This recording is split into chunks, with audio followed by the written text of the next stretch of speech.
The New World Order is emerging, and this is not a conspiracy theory. I will show you individuals, prominent individuals, talking and quoting the New World Order. And here is Obama calling for the New World Order without Russia. And another individual who has called for a new world order is Henry Kissinger. You may know him from the publicly released document NSSM 200, where he declared that food should be used as a weapon. And he, of course, later denied that he had any involvement with this, but his name is publicly right there on the front page. So let's get into what he said. Henry Kissinger on the Assembly of a New World Order, talking about the geopolitical crisis that is occurring in Russia and Ukraine and all that sort of thing. And this is not a conspiracy theory. This is his own writing. This is his own essay. It's available on the Wall Street Journal. I would like to just declare this right away. It is not a conspiracy theory. Here he is right in 2014 talking about it, and he's talked about it many, many times over the past few decades.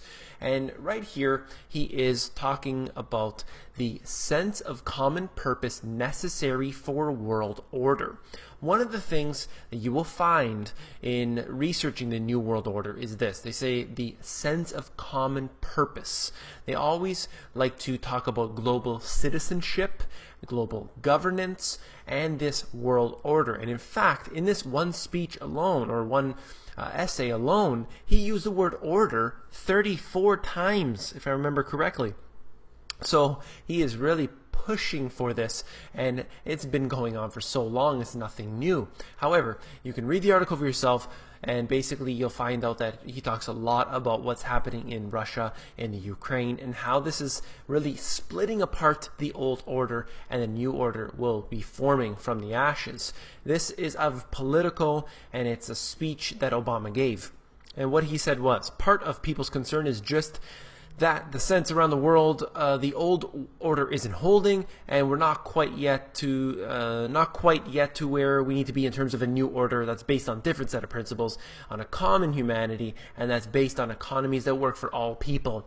The reality of the situation is that he's saying that what we're doing right now isn't working because the people aren't subdued, the people are not quite slaves yet, and we need to get them into that mode. We need to push them down further. We do that using austerity, so they are financially inept, and then we can pummel those individuals who decide to fight back, and that is what all of the militarization of the police is for. Absolutely.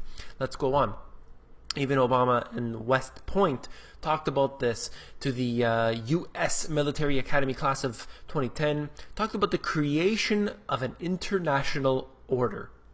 And this is nothing new. He's talked about this many times before, but here he is once again talking about an international order, and he talks about other things as well, but you can read it for yourself. Go on quickly. This is him in Berlin talking about global citizenship, talking about common purpose, common sense, and all these sort of things that are continuously used in conjunction with the New World Order. There have been many individuals talking about this as well, and one of them being the Vice President of the United States, Joe Biden, talking about the creation of a new world order with new financial institutions, updated global rules, a level playing field, and a prosperous China.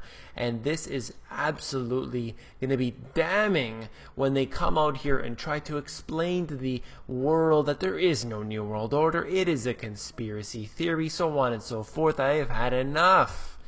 And this is out of Project Syndicate, talking about the end of the New World Order. And this is a big talk about what's happening in Russia, what's happening in Ukraine. You could read it for yourself. Very good article here. And you can see what's happening in Russia right now is basically pushing the U.S. and the EU and Europe in general further and further away from Russia. As they do that, it basically pushes them closer to China and the whole BRIC nations. So you could see what's happening is that factions are forming, and we can see this being a huge problem because we were trying to move towards peace, we're trying to move towards that, but it seems like that's not happening. Of course, there's a million different reasons why. However, the fact remains is that it's going away from where it's supposed to be heading. And right here in my book, I talked about the West putting increased pressure on Syria, and Russia and China China have basically said, don't do this. And they said their message is very clear, quote, outside forces should not interfere in the internal processes in the country of the region. That is a direct threat.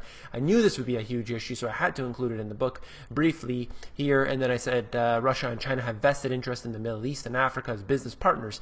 An invasion similar to Libya will apply further tension in between them and the West. And of course, that's exactly what's happening. You have the increased tension that's happening, of course, and it's getting worse right now. We could see this being a huge problem into the future. I hope that you like this information. If you do, please give me a thumbs up, and don't forget to become an insider. It's where I give all the best information, and it's totally free. It is at themoneygps.com. You scroll down to the bottom, you fill in your email address, and you get occasional emails from me.